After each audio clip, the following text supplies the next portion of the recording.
जय जगन्नाथ। कैसे आप लोग सभी बहुत अच्छे होंगे, राइट। तो जो लोग यहाँ पे नए हैं, मैं बताना चाहता हूँ this is diet with Durga, जिसमें हम आपको बहुत इंफॉर्मेटिव वीडियोस आपके फूड रिगार्डिंग, आपके डाइट के रिगार्डिंग और आपके न्यूट्रिशन के रिगार्डिंग देते हैं। तो आज जो मैं वीडियो स्टार्ट करने वाला हूँ, आप लोग तो जो आपका थंबनेल देख के तो आप समझ ही गए होगा किसके बारे में बात होने वाला है। वो भी होने वाला है आपका एनिमा थेरेपी के बारे में। तो एनिमा थेरेपी आज हम समझेंगे ये क्या होता है, कैसे करते हैं और क्या एडवांटेजेस हैं, क्या डिसएडवांटेजेस हैं, एवरीथिंग आपके ए टू लेके जेड तक एवरीथिंग एनिमा के बारे में आज सभी डाउट आपको क्लियर होंगे और आपको विजुअलाइजेशन होगा कि आपने कितनी बड़ी गलती करी है इसको ना जान के। ठीक है, तो लास्ट तक वीडियो तक बने रहिए और जो लोग नए हैं सब्सक्राइब कर दो। ठीक है, तो चलिए शुरू करते हैं और स्टार्ट करते हैं पहले एनिमा। एनिमा स्टार्ट करने से पहले मैं आपको एक क्वेश्चन पूछना चाहता हूं। आप लोगों ने वो एडवर्टाइज तो देखी होगी, ए भाई तुझे कब से क्या, ये पूछता है और बहुत में बाद में बताता है कि हर रोग आपका कैसे दफा होगा, जब आपका पेट सफा होगा, राइट। ये जो बात बोलती है ना, ये कई हद तक बहुत सही बात है। क्यों? क्योंकि आपका, अगर मैं ये क्वेश्चन पूछूं कि आपका सेकंड ब्रेन कहाँ है, तो सभी लोग थोड़ा तो मतलब घबराएंगे, भाई सेकंड ब्रेन ये तो है बड़ा वाला ब्रेन, और ये क्या बोला कि सेकंड ब्रेन कौन सा है।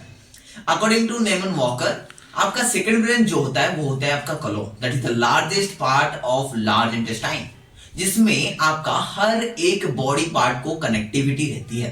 ठीक है, आपका अगर कलोन साफ है ना, तो आपको कभी भी किसी भी प्रकार के रोग में आप ज्यादा तक, जो क्रॉनिक वर्ड हम यूज करते हैं वो नहीं होगा, कोई भी क्रॉनिक डिजीज आपको नहीं होगा। ठीक है, तो चलते हैं, शुरुआत करते हैं और ये एनेमा को समझते हैं डीपली कि एनेमा होता क्या है।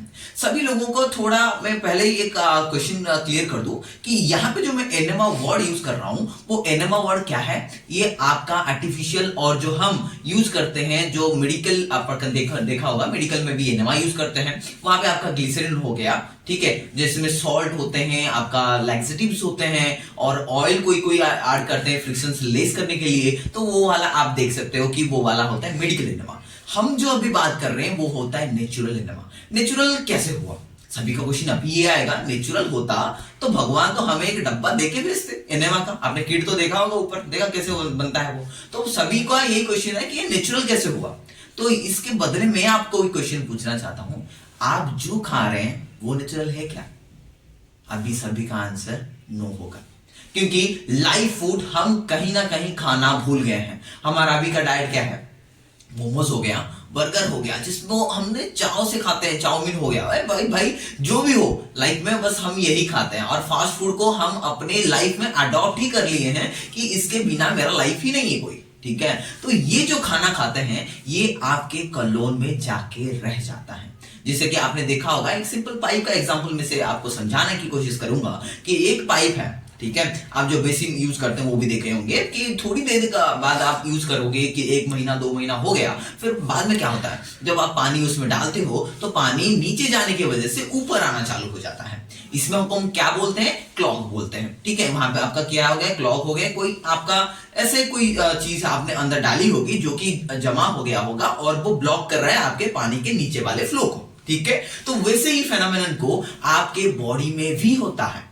आप जो खाना खाते हो, अगर सोचो आपकी या मोमोज हो गया, बर्गर हो गया, आप जब वो खाते हो ना, तो आपके क्या करते हैं, ये कॉलोन की सरफेस, जो सरफेस मतलब आपका ऊपरी भाग, जो जिसमें आपका कलोन जो है, कलोन के सरफेस में जो के वो लग जाता है। ठीक है, लगने के बाद क्या होता है, उसको ही सिंपली हम टॉक्सिन्स बोलते हैं, क्योंकि ये आपका नेचुरल बाउल मूवमेंट से अलग हो जाती है और आपको क्या होता है, आपको थोड़ा डिटरमिन करने में दिक्कत होगी कि ये जो है वो पास आउट नहीं हो पाते। आपके नेट आपका नॉर्मल लाइफ में भी आप देखोगे ये पास आउट नहीं हो पाते। क्यों नहीं हो पाते कि आप लोगों तो बोलोगे कि हाँ मैं तो दिन में तो 2 बार टॉयलेट जाता हूं, मेरा कॉलोन तो ऐसे करके साफ होगा, पूरा क्लीन होगा, पर नहीं, आंसर कहीं ना कहीं गलत है।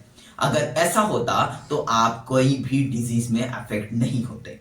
ठीक है, तो क्योंकि आपके कलोन को आप जो देख सकते हो कि कलोन जो है वो आपका अगर साफ नहीं रहेगा तो आपको कहीं ना कहीं दिक्कत आनी चालू हो जाएगी हर एक ऑर्गन में, क्योंकि हर एक वाइटल ऑर्गन से वो कनेक्टिविटी रखती है और वो टॉक्सिन अगर एब्जॉर्ब होने की कैपेसिटी, एक पाइप है और जिसमें आपका जो है न्यूट्रिएंट्स सभी पास होके जा रहे हैं और जो आपका मतलब जो आपका इलिजिबल न्यूट्रिएंट है जो आपके बॉडी को चाहिए वो क्या करता है, ट्रैप करता है, नीच के आपका खींच के लेता है आपके ब्लड में, ठीक है। और जो टॉक्सिन्स हैं वो भी कहीं ना कहीं आपके बॉडी में जा रहे हैं और आपके हर एक वाइटल ऑर्गन के लिए कहीं ना कहीं एक डैमेजिंग फैक्टर की तरह काम करते हैं। तो यही होती है एनेमा की सिंपल आपका कॉन्स्टिपेशन का रीजन। और एनेमा को हम ऐसे बोल सकते हैं क्योंकि constipation is the mother of all disease.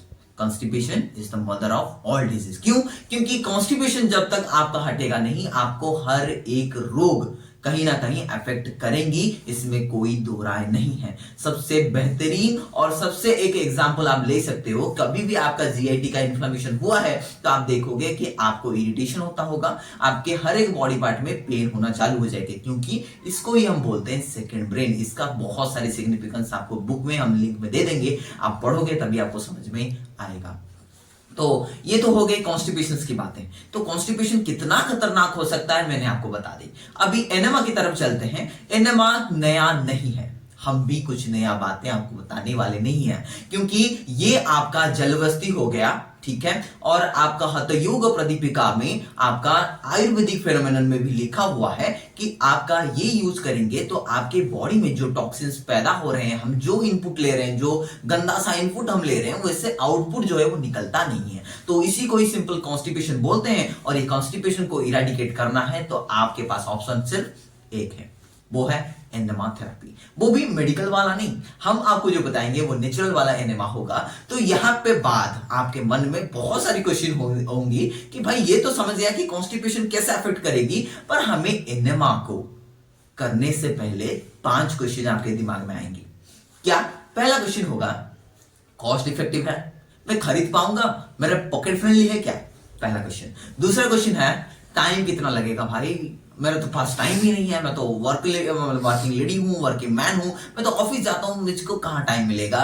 ये होगा दूसरा क्वेश्चन। थर्ड क्वेश्चन होगा कि ये अगर मैं कर ही पाता, ठीक है, तो मैं पहले कैसे इसको आइडेंटिफाई नहीं कर पाया, ठीक है। अगर सभी लोग इसको अफेक्ट करेंगे तो 100% सेफ या इफेक्टिव होगा क्या?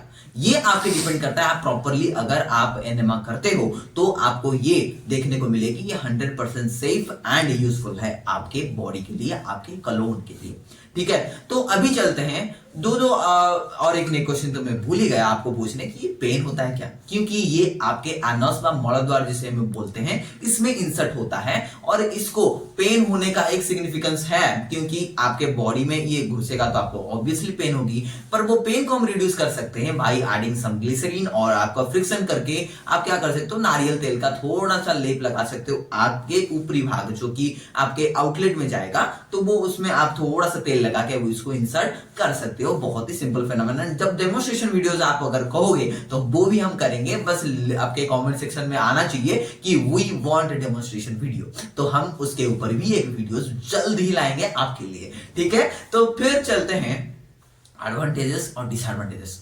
कौन कर सकता है ये, कौन नहीं कर सकता, ये भी तो बातें हैं, क्योंकि ये भी तो पता होनी चाहिए, क्योंकि सभी चीजें का एक प्रोज होती है, एक कॉन्स होती है, राइट। तो हमें अभी प्रोज और कॉन्स को समझना है कि ये कौन कर सकते हैं। भाई मैं मोटा हूं, 120 किलो हूं, मैं कर सकता हूं क्या? आंसर इज यस, आप कर सकते हो। भाई मैं तो पतला हूं यार, क्या करूं, मुझे भी तो करना है क्या मेरे लिए? हाँ भाई, आप भी कर सकते हो। भाई मैं तो यंग हूं, मुझे कोई डिजीज नहीं है, मैं कोलेस्ट्रॉल से फ्री हूं, मेरा ना डायबिटीज है, ना हाइपरटेंशन है, पर आप भी कर सकते हो। अगर आप ये versatility through out your life maintain करना चाहते हो तो आप ये कर सकते हो, पर कितनी बार करना है वो हम आपको डेमोन्स्ट्रेशन वीडियोस में भी बताएंगे। तो टिल देन आप क्या करो, कमेंट सेक्शन में ये लिख लो। और चौथा क्वेश्चन ये आता है, मैं तो बहुत ही एजेड हूं, मैं कर पाऊंगा? आंसर इज यस, आप भी कर सकते हैं। इसमें ना कोई एज, ना कोई जेंडर, ना कोई आपका क्राइटेरिया बिलोंग करता है, बस सभी का पास कॉलोन होती है, तो आप ये कर सकते हो। पर कौन लोग नहीं कर सकते, ये सबसे इंपॉर्टेंट है। कौन लोग नहीं कर सकते? पहले वाले जो हैं जिनको हेमोरॉइड्स है, जिनका एनाल इन्फ्लेमेशन है, जिनको आपका बहुत सारे नाम तो आप सुने होंगे, अर्श हो गया, भगंदर हो गया, ठीक है, और आपका हेमोरॉइड्स हो गया और अनल इन्फ्लेमेशन हो गया, ये चारों जो केसेस हो गई, वहां पे क्या हो सकता है कि आपका जो है, आपका अनस जो है, उसका जो स्किन है वो बहुत ही पतला हो जाती है, और जो फोर स्किन हम बोलते हैं वो आपका पतला हो जाती है। तो ये पतला होने की दिक्कत यही है, जब आप ये धीरे से इंसर्ट भी करोगे ना, तो ये रप्चर होने की आपका देखोगे कि रप्चर हो जाएगी ना, तो फिर से ब्लड आने की चांसेस रहती है, इन्फ्लेमेशन होने की चांसेस रहती है। तो इसीलिए हम इनको अवॉइड करेंगे इन सच केसेस में जिसका कोई अनल इन्फ्लेमेशन है। और वो कैसे करेगा कि आपका, अगर ये थोड़ा ऑपरेशन के बाद आप कर सकते हो, थोड़ी देर टाइम ले लो फिर आप कर सकते हो, और ये नॉर्मल पेशेंट भी कर सकते हैं। और जो लोग आपका चाहते हैं कि नहीं, मुझे ये कॉन्टिन्यूटी मेंटेन करके रखना है कि मुझे कोई डिजीज फर्दर लाइफ में जैसा इफेक्ट ना करे जैसी बड़ी बड़ी डिजीज होती है, ठीक है। और बाद में हम लीकी गॉट सिंड्रोम के बारे में भी मैं आपको बताऊंगा। तो अभी आपके लिए सिर्फ और सिर्फ एक ही आंसर है, आप करोगे एनेमा। कैसे करना है, क्या करना है, इसके लिए आपको फिर से कमेंट बॉक्स में लिखना होगा we want a demonstration videos on enema. तो हम बहुत जल्दी आपके लिए लेके आएंगे। टिल देन आप बने रहिए हमारे साथ। Thank you.